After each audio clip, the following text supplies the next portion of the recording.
Ole Miss arrives in Atlanta. We wonder who the next transfer portal edition is going to be. And I'm joined by Dalen Flowers as we're going to talk about Ole Miss and what has gone over the last week as well. This is the Locked On Ole Miss podcast. You are Locked On Ole Miss, your daily podcast on the Ole Miss Rebels. Part of the Locked On Podcast Network, your team every day.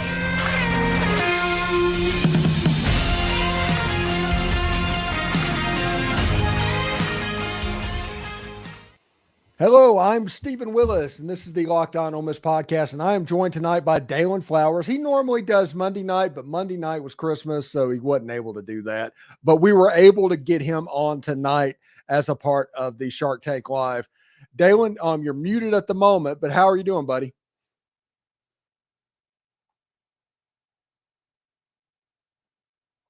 Okay. I think he's locked up. I think he is locked up. We'll see what's going on. How are you doing, Dalen? Can you hear me? I'm good, man. Can you hear me? I think I logged out for a second. Yeah, we're good. You're in there. I was telling people that, we were planning on, we normally have you on Monday night, but Monday night is Christmas night. So we decided to just kind of let that one go and be bygones and all of that stuff. But we were able to get you tonight, man. How are you doing? I'm doing fantastic, man. Enjoy the holidays. It's game week, and it's just enjoyable time right now. Yeah, and, one of the really, I'm not going to say weird things because Ole Miss is just absolutely doing work right now, especially in the transfer portal. You have a situation where the defensive line is probably going to be the best in the country. The recruiting class is amongst the best in the country. It's kind of an interesting situation, especially in that part of the line and that part of the recruiting class for Ole Miss football. Yeah, I think one of the key differences I saw in teams, at that elite level from us were just a balance of depth. And I think that's something that we lacked this year when trying to compete with different teams. Of course, our two losses with Bama and Georgia. And I think especially on that defensive side, the way Pete likes to play, he does a lot of substitutions within plays and within downs. And I think that helps our line because whatever type of game plan you want to set for an opposing team, that gives us an ability to have certain players on there for certain downs that'll allow us an advantage on that play. And I think that's important because, look, you can have as many, good transfer portal guys as you want, but we're also bringing in a really good high school recruiting class. And I think for our freshmen, we've seen Kamarion Franklin kind of be there with the team the last couple of days. And I think that's some good, just to get some good realization of what this game is about, what the inside is, how we watch film. I think that's important because it allows us to gain depth, but also allows our young players that are coming in, our new freshmen, to understand how the system runs, what's the ins and out of our game, and how we can also adapt to different formations from other teams. It's really interesting. If you're in the chat and chatting along right now, please put in locations of where you're watching the show from. That is always going to be a big part of us. If you are new and are joining us for the first time, please handle that as well. Matthew Phillips has this question. What position do you think is the next big target? I think it's the O-line. I really do. I think there's a few O-linemen that have gotten the portal a couple of days. I know Naquil Bertrand from A&M has gotten in. And, of course, we targeted some A&M players over this portal. Percy Lewis from Mississippi State is a really good offensive lineman who saw just about playing time in every game except for one this year. And I think, of course, we've dipped into Starkville a little bit this year. I think that's a guy to look out for. And I think Paul Ticho as well from Georgia Tech, who was the team that we played this year. And I think we saw a good versatility of what he did, and he was a really good recruit coming out of high school. I think those are some of the players that could be an eye for us. I think the O-line is still in need of some work. We don't know who's going to be coming back, who's not, and also we didn't see a full, I would say, consistency from our offensive line this year. We could base that on different things. A new coach at that position with John Garrison, but I think that's something that can either really help us be at the next level or really bring us down to another level. And I think that's something that our coaches are realizing. So I wouldn't be surprised if we're not done in the portal, and if that's something that we kind of look forward into going into where we need to establish some momentum at for us. So I think that O-line is something we're going to be looking at, because we have a couple of good freshmen coming in. But like I said a couple weeks ago, freshmen on the O-line is always kind of hard to gauge, especially in this conference. They can be really good, but at that same time, when you put them in real game environments, it's a real different system. It's a real different game. So it's hard to tell with freshman O-linemen. So I just think we've kind of seen the true identity of us being successful in the transfer portal. And I think if we can continue to do that, I think we'll be all right there. And that also gives our time for our freshman O-linemen to come in, learn the system, be more comfortable with new guys as well, and maybe learn from them as well. So I think that's a target we'll be looking at, is that offensive line.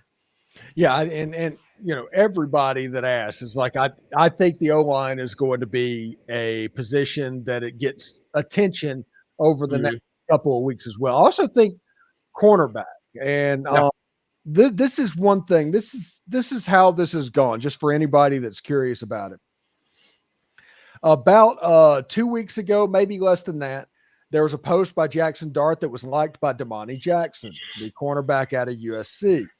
A couple of other things happened to where in social media he kind of popped that direction. He was following Jackson Dart and Walter Nolan. And that got my attention, because that was the same way the Princely Amon Mielen information and news kind of started as well. And now I have a message out to the Jackson camp to try and find out what's going on. But when it comes to the transfer portal, that's a crapshoot of all crapshoots of whether or not they even answer you at all.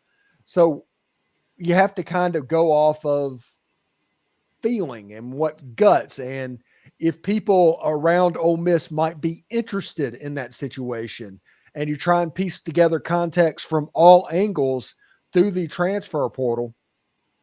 I think at this point, we at least need to look and see if Domani Jackson visits Ole Miss during the visit period in early January. I think that's what they should look at. If he shows up on campus that weekend, I think it looks pretty good. And I think that Ole Miss is going to try and find another cornerback, because everybody's going to say, hey, well, we got Taz Nicholson, we got Cameron Richardson. We don't need another cornerback. But Pete Golding has shown that if your cornerback doesn't play out, he will put you in the slot corner position or even at safety, much like he did with John Saunders. So I think we need to pay attention to the cornerback position. I think that is going to get some work as well. Yeah, I think it's important too, because of course, Domani and Pete have a history with each other. They were very close in recruitment with Pete at Bama a couple years ago. But I also think that Domani, if watching his film, was a really good open field tackler, and I think that's something that our secondary kind of was a very questionable part of our team this year, that we really missed a lot of open field tackles. And I think that was a substance to allowing our defense to be more spread out, in terms of that's not how our game really wants to be. And I think that's something he can bring in. I wouldn't say it's a impossible reach. I think it will be a task for us to go out and get a name like that. But it's definitely a reach, because of where we are, just in terms of that kind of notion of where we want to play him in that secondary. But I definitely would see some contact with him, and I wouldn't be surprised if he made his way down. And if he does make his way down, we're kind of known for, when you get down to Oxford, man, we really don't let these guys leave, man. If you come down to Oxford, we get them in and we keep them to stay. So it'll be a fun time to see what kind of recruitment we go after with them. Yeah, what is it? Senquez Golson said, if you don't want to come to Ole Miss, don't visit. Mm-hmm. If Ole Miss gets them on campus, they have as good a chance of anybody, because they have one of the best run collectives in all of the country. Yeah. They have enough money. They're not elite money, but they have enough money. And the atmosphere that's around football, the program being built on fun, Lane Kiffin being known as an ultimate players coach, all of that stuff is good things right now. Yeah, and also I like to remind, hopefully we get these stadium renovations here, hopefully in the next year or two, and I think that'll also boost us some confidence within our team as well. I think that'll be a big boost for our team as well. This is from Nathan Rutherford. Do you think we'll be okay without Johnson in the bowl game? Watching from Ripley, Mississippi. Me personally, I think Ole Miss is going to be fine. Cedric Johnson wasn't at the level of being irreplaceable. I think Isaac Google can do a lot of the stuff he does. Jared Ivey can do a lot of the stuff he does. And that means Suntaran Perkins is probably going to get more playing time. And at the second part of the season, injury kind of slowed him down. So he's getting a little bit more comfortable as well. I think Ole Miss will probably be fine. The only problem without Cedric Johnson, that defense might get a little smaller. And if you can imagine, smallness of the defense is a concern against a team that runs the football like Penn State, and Ole Miss needing to stop that to get them off schedule, force Drew Aller to beat them to proceed in the football game. But yeah, I think especially in passing situations, Ole Miss will be all right. Yeah, I think we'll be fine. I think it hurts because I was a big fan of Seth this season. I think I saw a lot of improvement from him. But it just means that we got to see a lot of freshmen kind of get more playing time and see what they can kind of do in terms of the ranks of how we switch up our formation against an O-line like Penn State's. But I think we'll be fine, man. You can't really depict our entire game plan off one player. And of course, we kind of expected that someone would jump into that declaration of going into the draft. And luckily, this is really the only guy that we've had jump into saying that they won't play. So I think we'll be okay. Jerry Moore asks, will Deion Smith get 1,000 yards receiving this coming season? Who will be the top yardage leader at the end of the season? I think it's going to be Trey Harris. Trey Harris has a chance to be the best wide receiver in the Southeastern Conference. Yeah. And this receiving core that we have coming in, I think it's honestly kind of hard other than, maybe Trey to kind of see one guy poised, 1,000, 1,500 yards. I think we're going to see a collection of guys kind of like we saw this year, kind of having 700, 800 plus yards. I think we have a lot of different targets for Jackson Dart, and I think that we're going to see a collection of guys just put up good numbers. I don't know if we'll see Deion, get over 1,000, but I was still expecting to have a pretty good year. Yeah, I think Deion is going to step on campus and have a chance to be one of the most talented, best wide receivers in the Southeastern Conference day one. Yeah. The problem is the guy on the other side of the field is probably the number one wide receiver in the SEC as we speak. So it's an interesting situation. Rebel Munchkin says Fins Up is taking on a whole new meaning next year. Dalen, the defensive line, you have Princely Amon-Mielen, you have Tyler Barron, you have Walter Nolan, you have JJ Pegues, you have Jared Ivey, you have Xavion Harris, you have a defensive line that will be amongst the saltiest in all of the SEC. What is this going to do, in your opinion, to the rest of the defense? I don't see it really having an effect on us because I think we have kind of saw the essence of what other players can do this year. When I say that, I think we have guys that are able to move around in terms of, Suntaran, maybe, the middle linebacker, but he's played on the edge. Sometimes he's played on the left side of the linebacker position. And I think we'll even see some different free safeties get more time and maybe a corner slot or maybe that strong safety position. I think we're going to see a movement of more players and maybe positions they may not be comfortable with, and that's okay because I think we've learned in college football it's okay to be sheltered outside your box sometimes, and I just think that's how some of our players may be affected this year, and it may be a new learning environment, but I'm not worried about it at all because, look, we've learned something from Pete Golden this year that I don't think we've really seen from any other coordinator in the past couple of years. At year one, he came in, he brought an idea, and the players bought in, and it's not easy to do that with this team in this conference.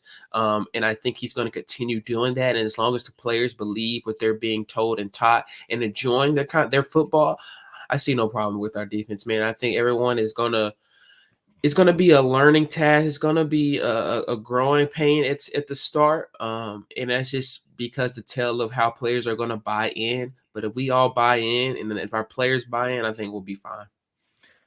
Alex Hazelwood has the question, could you talk a little more about Juice Wells and what he brings to the table? I think Juice has a chance to be a dynamic receiver. The problem that Juice Wells might have is him and Deion Smith, and those guys are all going to be competing for the same area and spot. I think Juice Wells, when he started out at James Madison, he was a game breaker. He was a major league player. He went to South Carolina in his first year. He was a major league player. He got a little bit injured, and he did the situation where honestly, it was similar to the Zachary Franklin type stuff, which I haven't even heard anything about Zachary entering the transfer portal either. He could take his red shirt and be back for next year as well. But Juice Wells comes in, and he'll add an element of explosion that Ole Miss hasn't really had. Even Trey Harris is not the really fast twitch player, Deion Smith. Juice Wells will add the fear factor for defensive backs that he is going to run by you. And that's what Juice Wells brings to the table. Yeah, I think Juice has been one of the more effective route runners in the conference over the last couple of years. And also, I think, when you're comparing him to someone like Trey, his upper body strength, I think is a lot better than Trey. And when I say that is he has the ability to kind of do what we saw Trey do this year a lot of times, is just go up a one-on-one or even double coverage and really snag a ball out of the air when it's really not looking like it's in our favor. But the kid has a lot of talent. Now, I will say one thing. One of the flaws that I saw in Jackson this year was his effectiveness in the deep ball, and not just really putting it on target, but just reading different coverages from safeties and where they're playing up or they're playing back. So I will like to see how we initiate that with him, with Juice coming in, and even Deion Smith, who I think is a really good deep ball target. How will we initiate those guys in terms of, can we see a development more of Jackson from that type of game plan? So I think that would be one of the biggest things. Now, Juice is one of the best route runners I've seen in the conference. So our short passing game will continue to improve, but I would like to see how our deep ball game as well, with him in there, improves. And so it'll be a fun time. I want to see something that's a little bit the opposite. It seems like most of Jackson's effectiveness in passing is from 15 to about 25 yards. Yeah.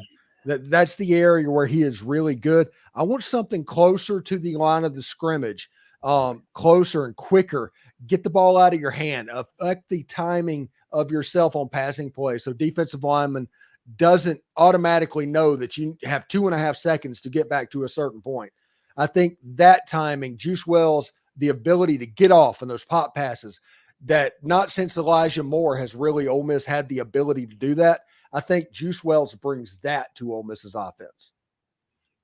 Yeah, I think Juice also brings a bit of swagger as well to our wide receiver room. Being a receiver, that's one of the biggest things, is to have his confidence and swagger. And I think he's been in this position where he's proven his worth, and I think he brings that into these guys, who's saying that we can do this. And I think that's important when you're with a group of guys. You have a guy that really believes in yourself and really believes in each one of you. So I think Juice brings that as well. Yeah, Rebel Munchkin says, I think the defensive line upgrades help the secondary guys. Yes, absolutely. You know that you're going to be able to cover for at least a half a second less on average than what you were doing. That's going to make the defensive backs more effective and force more bad passes. Princely Amon Mielen, probably one of the top graded pass rushers in the country last year as far as effectiveness getting to the quarterback.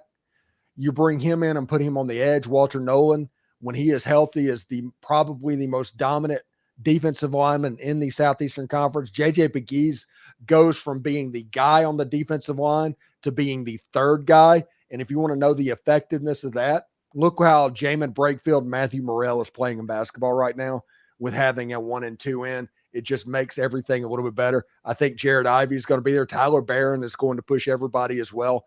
And that is going to make Chris Paul better, Suntarian Perkins, TJ Dudley, those guys at linebacker, and the players in the secondary.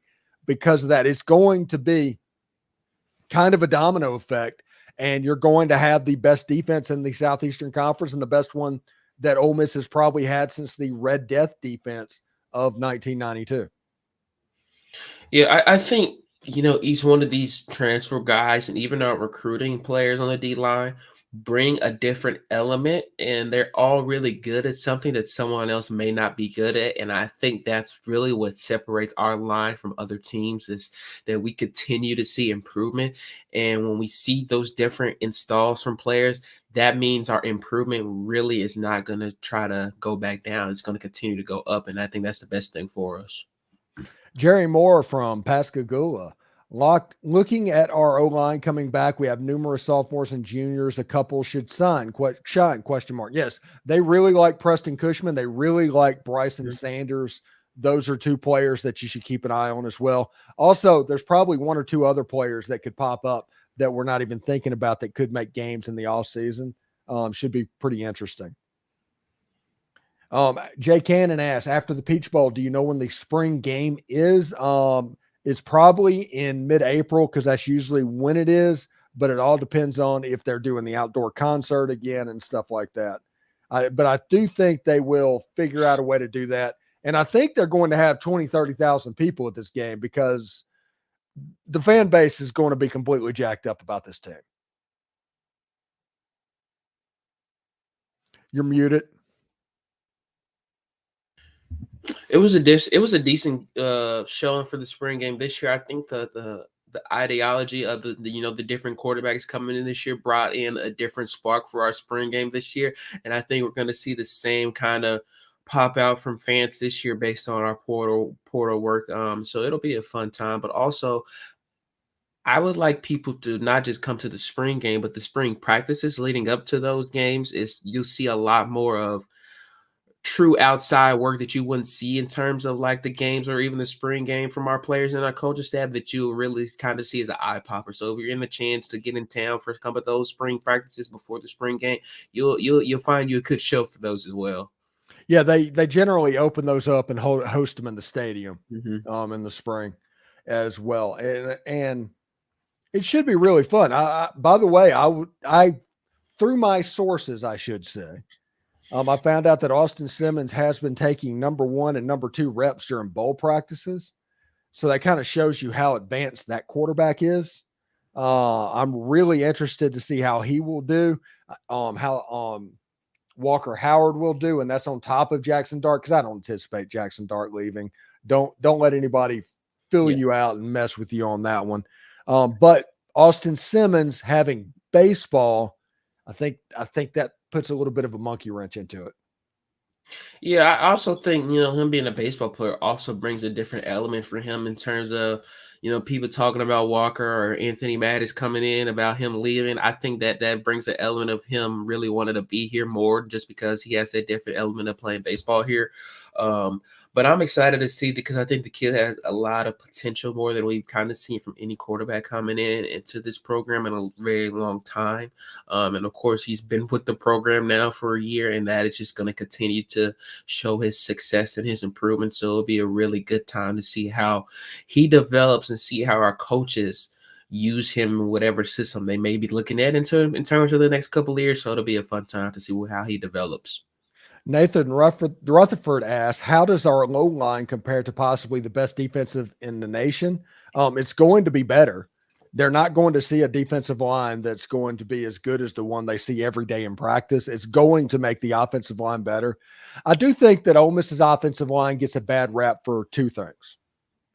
One, their RPO constantly run blocking. It is hard to pass block whenever you run block.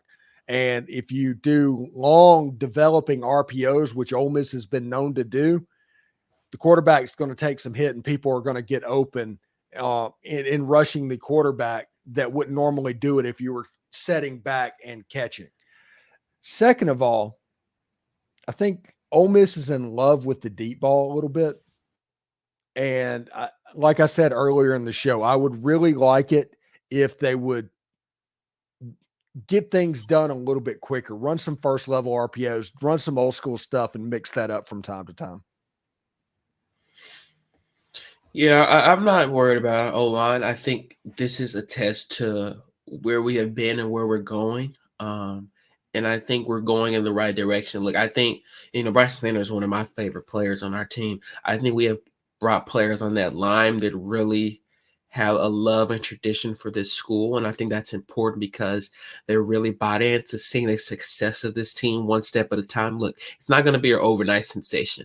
And we're developing an O-line that is behind a quarterback and a running back that are really versatile and are doing things that are sometimes unnatural for an O-line to kind of really, be set all the time.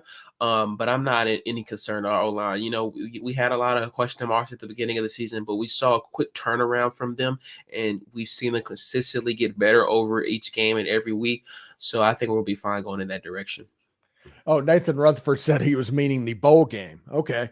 In that situation, Nathan, I think Penn State's defense, I get that they're number one in the country. I think they are analogous to Texas A&M. Texas A&M, when Ole Miss played them, was number one in the sacks and number one in tackles for loss. Penn State's number one in both of those keys as well. They just did the weirdest onside kick ever in the bowl game that's on right now. But it's a situation to where if Ole Miss can protect the quarterback, which I think they can, if they can run the football, which I think they can, I think they can cook a little bit in the secondary. And I think this ends up like a 34-31 type football game, honestly.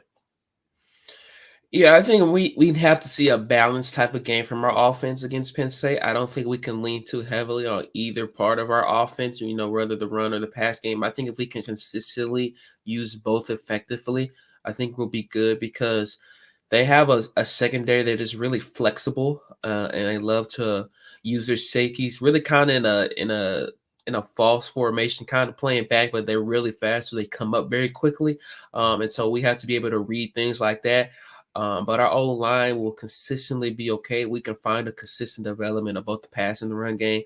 So I really wouldn't be too concerned. But I will say one thing. We really, again, don't know what we're going to see from this team right now. Manny Diaz is, of course, gone to Duke. So we may see some of the same things we've seen all season, but there may be some different things. So it'll be a terms of how do we adjust to what we see in game. But I think we'll be fine on the O-line.